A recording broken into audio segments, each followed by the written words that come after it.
I've been making music videos for the past 6 years now. I shot my first one back in 2014, and since then, year after year, my love for the music video medium continues to grow. Starting out as a cinematographer, I wouldn't usually be the one to edit these particular music video projects, but I'd always find myself still in the director's editing suite, watching how he took these hours upon hours of footage that we'd shot together, and how he would craft that and tune it into a music video that would be really, really fitting of the song's vibe and aesthetic. And by the time I was approached by artists to shoot, direct, and edit their projects, I already had a really solid understanding for the kind of workflows that could be implemented in the edit in order to better craft and put together all this footage for their project. So in this video, I'm going to distill my experience on music video projects in order to teach you guys the best methods and workflows that I've found for how to edit music videos.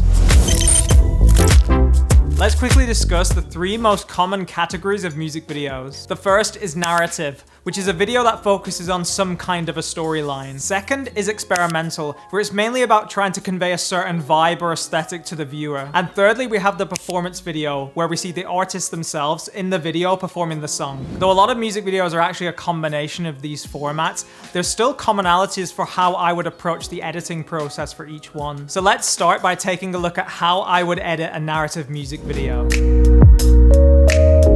With narrative music videos, I'm usually filming to a very specific story structure. So on set, my goal is really just to capture all the pieces that will be combined in the edit to make up the story. For the narrative music videos that I work on, I often plan it so well in advance that I basically already can see the edit in my head before I even step on set, which is good because I have a really clear picture of what I actually need to capture as soon as I get on set. But it also has a negative side effect in that I'm so dependent on getting those specific shots and scenes captured on set that if something doesn't quite go to plan on set, then it's going to be really, really hard to fill in those gaps in the edit to still tell the story that I originally planned and conceived for the video. But as long as you plan the video thoroughly beforehand and you think about what might actually go wrong on set and you try and work out ways to avoid that as much as possible, making narrative music videos is such a rewarding process in that you just see the vision that you had in your head come to life on screen. Not that this doesn't happen with the other types of music videos that I mentioned before, but at least with narrative videos, usually it's a lot more similar to what you saw in your head to what actually ends up on the screen. Edit-wise, the main thing that you're gonna have to do is you're gonna have to select the best takes for each specific scene that you shot and then put them all in order of the story structure that you're trying to convey. Deciding on which is your best take that you captured for a specific scene is actually a really difficult process because a lot of times there's not just one perfect take that has all the amazing qualities of it that you wanted to capture for that specific scene. A lot of times many takes have different elements that are all good, and it's your decision at that moment when you're sat in the edit suite to decide which one is actually the best one overall that I want to put into my video. This was especially tricky for this music video called Iodine that I shot for an artist called Saying Away, where we only had a few takes of our character falling to the ground and getting dragged out of shot for this particular scene. In some takes, as soon as he hit the ground, he didn't actually turn around as quick enough as I would have liked him to, and in other takes, he didn't get dragged out of shot quick enough either. In these situations, you have to make really brave decisions as to what element of the shot is worth sacrificing the quality in. Is it the performance of your actor, or is the lighting not quite right on this take? Is the actor's hair and makeup not quite looking like you envisioned it would?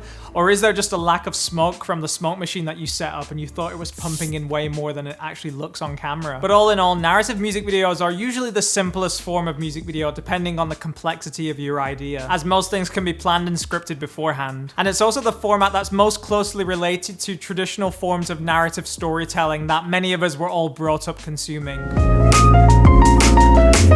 I'm going to combine performance and experimental videos here because I often find myself editing both of them with very similar techniques. And there's one special core technique that I use on all of my edits that fall under these categories, and I think it's one of the most underrated yet most powerful technique that you can use in your workflow to really speed it up, and that technique is called multicam editing. Now, on the surface, multicam editing might sound pretty out of place outside of a live TV recording or stream recording context, but I found this technique to be so useful in being able to get a basic edit structure down and then for you to watch that back through and to be able to quickly swap in and out any of the take options that you have available to you. So here's an example of how I would use multicam for a music video project. I have a gap in my edit that I want to fill here, but I don't want to go trudging through all the footage in my project in order to find a moment that would be appropriate for this specific gap. So what I've done is put each location that we filmed at into its own sequence. Then I've synced up each take with the song so I can see all the clips in my multicam window in time with the song. I then drag that sequence into my main edit timeline,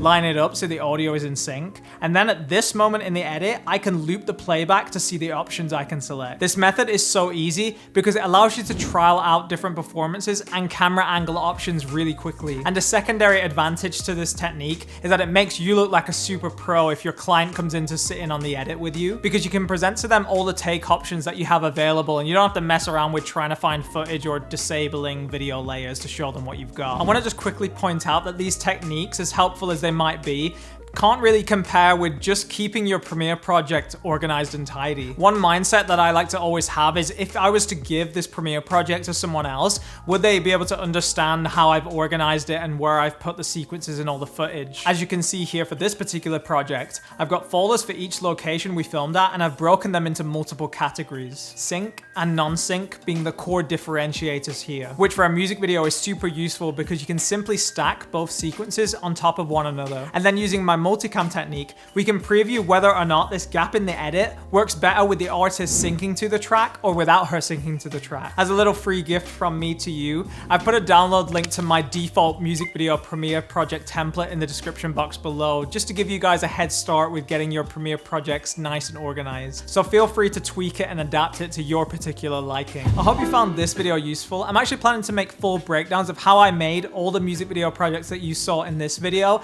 going from coming up with the initial concept all the way to exporting out the final finished file that gets put online. So be sure to hit the subscribe button to stay notified on when I will release those videos. If you want to learn how I find inspiration for my film projects, you can check out this other video on my channel right here. Thank you so much for watching, and I'll see you in the next video.